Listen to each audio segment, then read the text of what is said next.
Good morning, and welcome to World in 15, your trusted source for comprehensive coverage of today's most pressing events, delivered with accuracy, integrity, and insight.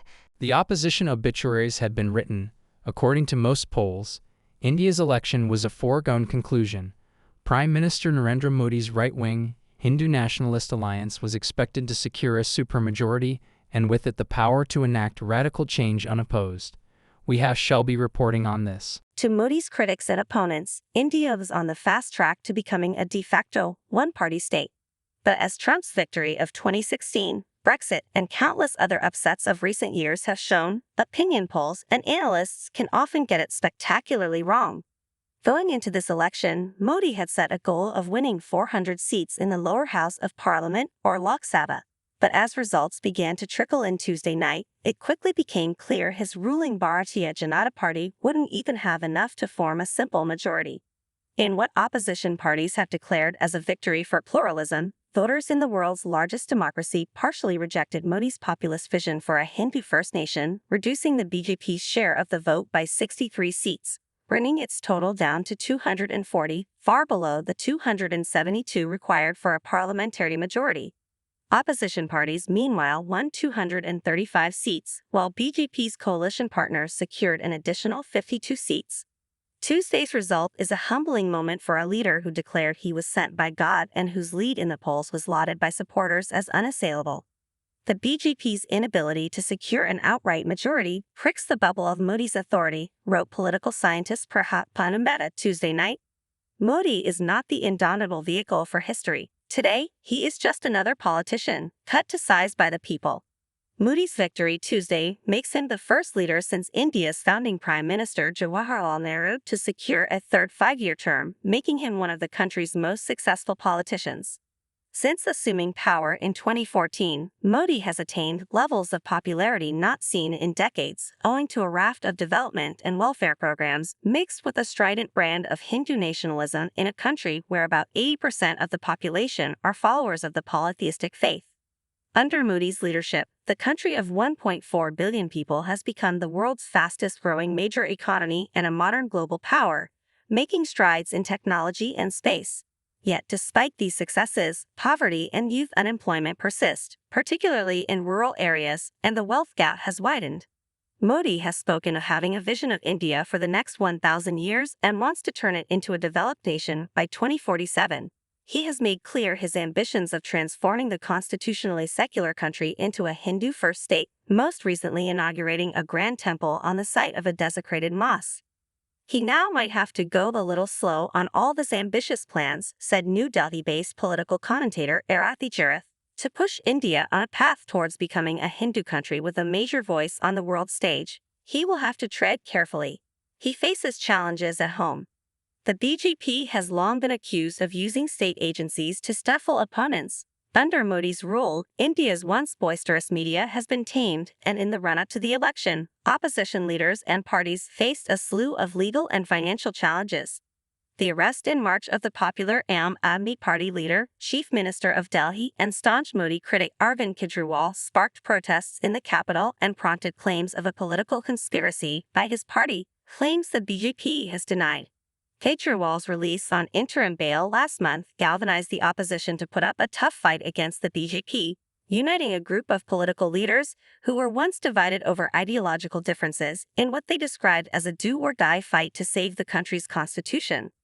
Critics also say a decade of Modi's governance has led to growing religious polarization, with Islamophobia marginalizing much of the country's more than 200 million Muslims, and religious violence flaring up in a nation with a long history of communal tensions. While campaigning, Modi was repeatedly accused of using Islamophobic messaging to fire up his base. He sparked a row over hate speech when he accused Muslims, who have been part of India for centuries, of being infiltrators. Tuesday's results appear to show that large swaths of voters have rejected such brazen rhetoric. India would have been headed towards unchecked domination of the BJP meta, the political scientist said. It was a domination that threatened to end the possibility of all politics, swallowing up all opponents, and colonizing civil society, he added. India now has once again a deeply competitive political system. Tuesday's results, said Sanjay Singh of the opposition-allied Aam Aadmi Party, showed the people had voted against hatred and dictatorship. The elections, he added, send a message from the public that they are tired of the BJP's 10-year rule and want to change. Back to you, John. Thanks for that update. Israel's Supreme Court will, for the first time on Wednesday, discuss the closure of the desert detention camp of Detainees, where Palestinian detainees from Gaza have allegedly been subjected to extreme abuse. We have Anthony reporting on this. The hearing follows a petition by the Association for Civil Rights in Israel, ACRI, and other human rights groups, heavily relying on CNN reporting about the makeshift prison to advocate for its shutdown. CNN's investigation, featuring Israeli whistleblowers, Palestinian former detainees, and eyewitnesses, described horrific conditions at the facility, including continuous blindfolding and handcuffing, sparking an international outcry. The White House labeled the allegations in CNN's report as deeply concerning and sought answers from Israeli officials.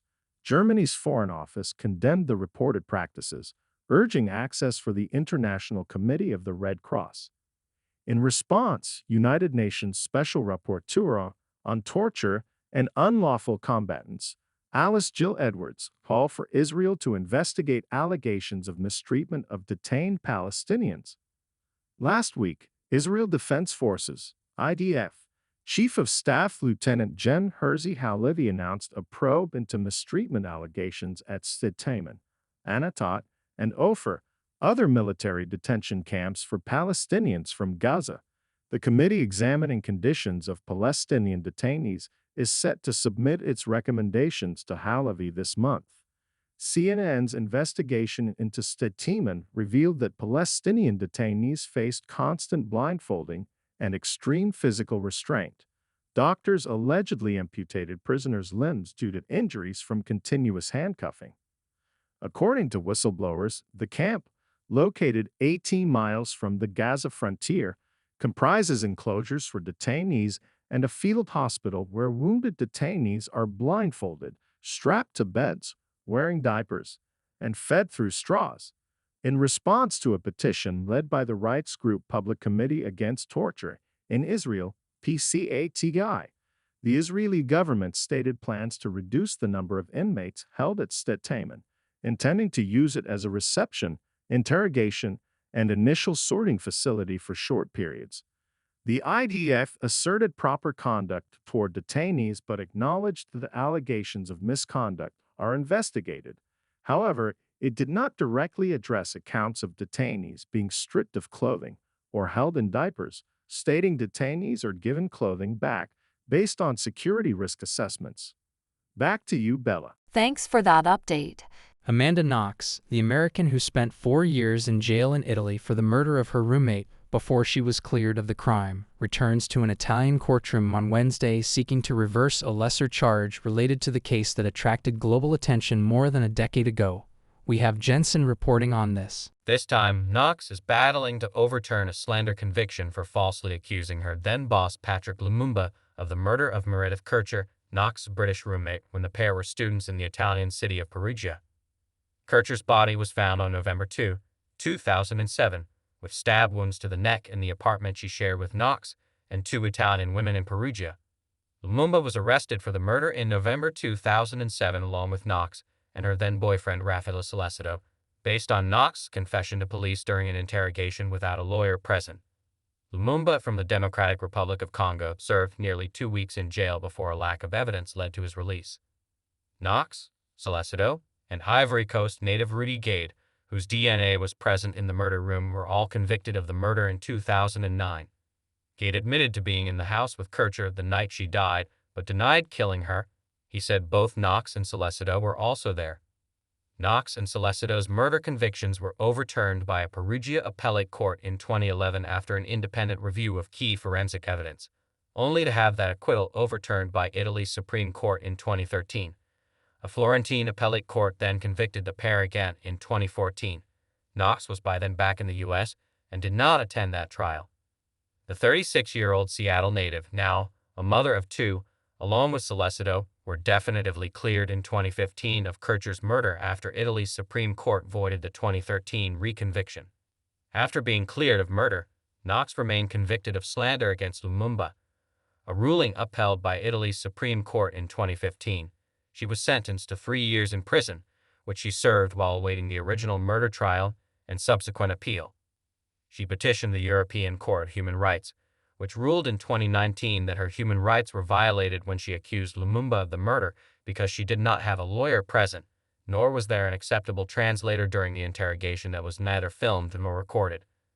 The court ruled that the circumstances compromised the fairness of the proceedings as a whole. The European court case led the Italian Supreme Court to reopen and then overturn her slander conviction in 2023 and order the new trial currently underway in Florence that began April 10. She has not attended any previous hearings but has been back in Italy several times, including in 2021 to speak at Italy's Innocence Project, which advocates for wrongfully convicted people. The final hearing on Wednesday will take place in the same courtroom where Knox's 2013 conviction occurred. Lawyers for the prosecution, Knox and Lumumba, will speak. Knox's lawyer told CNN she will testify, but it is not known if Lumumba will be present. Knox does not face additional jail time no matter the outcome of Wednesday's hearing. The 2 judges and 8 jurors will deliberate the case until a verdict is reached on whether to overturn the slander conviction or uphold it. The decision will then have to go to Italy's Supreme Court once more. On June 5th, I will walk into the very same courtroom where I was reconvicted of a crime I didn't commit, this time to defend myself yet again, Knox wrote on X. I hope to clear my name once and for all of the false charges against me. Wish me luck. Knox is currently working on a series about her life story with former White House intern Monica Lewinsky for the U.S. streaming service Hulu.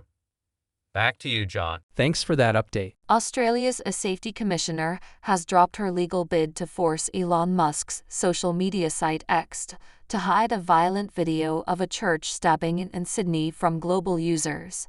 We have Alana reporting on this. Julie Immigrant had sought a federal court ruling after X failed to fully comply with a takedown order issued under the country's Online Safety Act following the incident in April. Instead, Immigrant said Wednesday she would consolidate action concerning the removal notice in the Administrative Appeals Tribunal, AAT, an independent review process that examines decisions taken by the commissioner. After weighing multiple considerations, including litigation across multiple cases, I have considered this option likely to achieve the most positive outcome for the online safety of all Australians, especially children, she said in a statement. The E-Safety Commissioner had wanted X to hide the video for users beyond Australian borders. Musk criticized the request as an excessive overreach by an unelected official that could set a precedent for other countries to demand the removal of sensitive material. Our concern is that if any country is allowed to censor content for all countries, which is what the Australian Safety Commissar is demanding, then what is to stop any country from controlling the entire internet? Musk posted on X in April. In a statement, X welcomed the latest development as a victory for free speech. This case has raised important questions on how legal powers can be used to threaten global censorship of speech, and we are heartened to see that freedom of speech has prevailed, it said. Joanne Gray, a lecturer in digital cultures at the University of Sydney, said the decision to drop the case was rational for a public institution with limited resources. But she added that the question of Australia's jurisdiction over online content remains unanswered. Musk might claim it's a victory for free speech, but I don't think that is really what it is. It's more of a corporate win, and says more about the ability of platform companies to operate outside of the reach of governments, Gray said. She said the end of the legal action demonstrates the need for a global approach to online regulation, adding that it's hard for Australia to fix these issues when it's acting alone. The controversial video showed the moment Bishop Mar Murray Emmanuel was stabbed, allegedly by a 16-year-old assailant, while delivering a sermon at Christ, the Good Shepherd Church in Western Sydney. The incident set off a riot outside the church that authorities said was stoked by the rapid distribution of the video online. Back to you, Bella. Thanks for that update. Elon Musk and the Tesla board are facing a shareholders' suit over his sale of $7.5 billion worth of Tesla shares in late 2022, ahead of a January 2023 sales report that sent the price of the stock plunging. We have Jordan reporting on this. Musk sold a total of 41.5 million shares of Tesla stock between November 4 and December 12, according to company filings, as he liquidated some of his holdings to free up cash for his recently completed purchase of Twitter. The sales came not long after an October 19, 2022 earnings call in which he told investors, "I can't emphasize enough, we have excellent demand for Q4." But when Tesla reported fourth-quarter sales, they were far weaker than forecast, and that sent stocks down 12%, the worst day of trading for the stock in more than 2 years. Musk profited from his misconduct and his exploitation of material and adverse inside information, alleged the suit filed by shareholder Michael Perry. The suit requests that Musk return the profits on the stock sale to the company, as well as attorney fees and other costs to Perry for bringing the suit. Musk likely knew the weaker sales report was coming at the time of the sale, the suit charges. Tesla reduced its prices in China by as much as 9% on October 24, 2022, starting a string of price cuts that has driven down prices of electric vehicles by Tesla and other automakers in the face of weaker-than-forecast sales. And in April of last year, Musk writhed about the up-to-the-minute sales data that Tesla has compared to automakers that sell their vehicles to a network of independent dealerships rather than directly to customers.